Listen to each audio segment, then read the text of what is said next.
Did you know that poor sleep could actually be the root cause of why you're having your GI issues? In today's video, I'm going to do a deep dive on how sleep can impair your gut, and maybe make your gut issues worse. And then at the very end of the video, I'll give you my recommendations on what you can do to improve not only your sleep, but also get your gut feeling better as well. Guys, let's talk about food. Howdy, I'm Dr. Islam. I'm a board certified gastroenterologist trained at the Mayo Clinic. I have over 10 years of treating thousands of patients with all sorts of GI issues. If you haven't already, don't forget to smash that like button, like, share, and subscribe. And consider seeing us Lubbock Gastro so we can be a partner in your journey to get you feeling better. Visit lubbockgastro.com for more information. So here are 5 ways that sleep can affect your gut. Number 1, poor sleep can actually disrupt the gut's natural balance. In our gut, we have a balance between the good guys and the bad guys that are constantly fighting each other for supremacy of what is going on inside your body.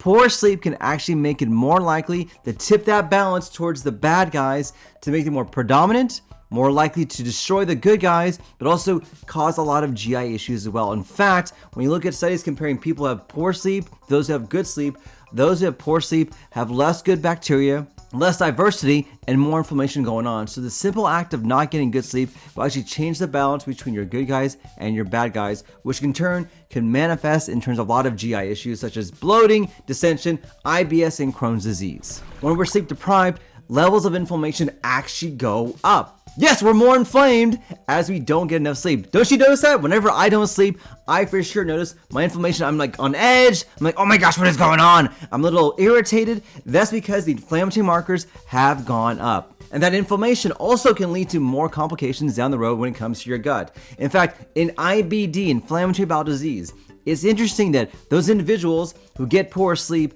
have a higher chance of having a flare of their disease. And the same thing with other GI issues as well. Sleep actually plays a role when it comes to IBS, reflux, bloating, and all sorts of GI issues. And the less sleep that you have, the more inflammation that you're gonna have, which in turn can tip the scales over to get you feeling worse. Number 3, melatonin, which is the hormone that actually helps to regulate sleep, can actually affect the motility of your gut.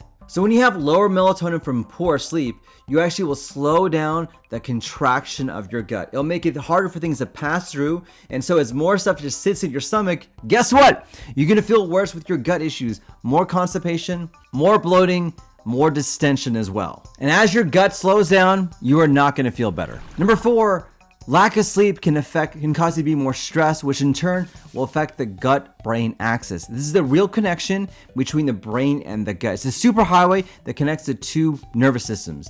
And the more stress and the less sleep that you have, the more stressed you're gonna be, the more likely that axis, that connection is to be out of whack. You could have a lot more stress going on up here, which in turn will manifest in gut issues as well, which in turn will manifest in terms of worse issues up here, less sleep. It'll be a whole vicious cycle that's going to occur when you don't have enough sleep. And this will manifest in symptoms such as cramping, bloating, diarrhea, heartburn, and constipation, because that brain-gut axis is on hyperdrive, making the issues worse for you, but also will exacerbate issues that already may be there. Then lastly, hydration. Yes, hydration can also be affected by poor sleep. When you don't sleep enough, there's a more likely chance you're gonna be dehydrated, and hydration is key when it comes to helping your gut microbiome to get you feeling better as well. So when you don't have enough sleep, you're not gonna be able to drink as much, and then poor dehydration will lead to constipation, bloating, and just not feeling good overall. So now that we've seen the connection between sleep and the gut, what can you do today to help out with it? Here are my recommendations based on science. Number 1, try to minimize the amount of time you spend on social media before you go to bed. Social media it's not good for your overall mental health unless you're watching videos like this. But when you're scrolling through TikTok or YouTube or Instagram, especially late at night, that will activate a lot of the activity fibers inside your brain, which will make it harder to sleep. Have you ever noticed that when you're scrolling on social media, maybe you don't feel so good afterwards, you're more stressed, you're more anxious? This is because this activates a lot of the connections between your eyes, your brain, which will keep you awake longer, more often, and will impair your ability to go to sleep. And so try to minimize social media at least an hour before you go to bed so you can have that time to decompress. Number 2, try to have a high carbohydrate food before you go to bed, maybe an hour before.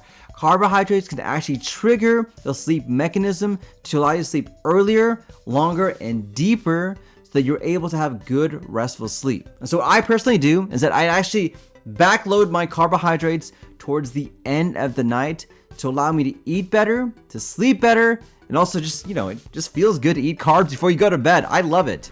Number 3, try to not exercise at least 3 hours before you go to bed. Now, this is hard for me, and maybe hard for a lot of people, because I tend to exercise when I get home. And this is why I make sure I don't exercise after 7 p.m. because I know if I do, it's going to keep me up. So some people may exercise in the morning, which is great. I like to exercise in the afternoon, so I usually exercise around 5 p.m. so that I can make sure I can have enough time to decompress, but also make sure that exercise does not affect my sleeping patterns towards the night. Make sure you limit your coffee to only in the morning. I do not drink coffee after noon. I recommend the same thing for you because coffee actually has a half-life that can be in your body for up to 8 hours. So if you have a coffee at 12 or 1 p.m., that caffeine still may be in there until you go to bed around 9 or 10 p.m., which will make it harder for you to go to sleep. So for me, I limit my coffee intake just in the morning only. And then lastly, have a sleep routine. I can't tell you how important it is to have a sleep routine. I know you have a morning routine. Do you get up? Do you take a shower? Do you brush your teeth? That is your morning routine. Have a similar routine before you go to bed. You need to find a way for your mind to wind down and for your body to wind down as well. So try to find some sort of routine to allow you to wind the body down, which acts as a trigger for you and your mind, telling you this is the time when you know to go to bed. I hope this video was helpful for you, especially if you're struggling with sleep, because that actually may be the reason why you're having your gut issues and why you're not feeling as good as well. Well, thank you for watching. Don't forget to smash that like button, like, share, and subscribe, and consider seeing us Lubbock Gastro for all your GI needs.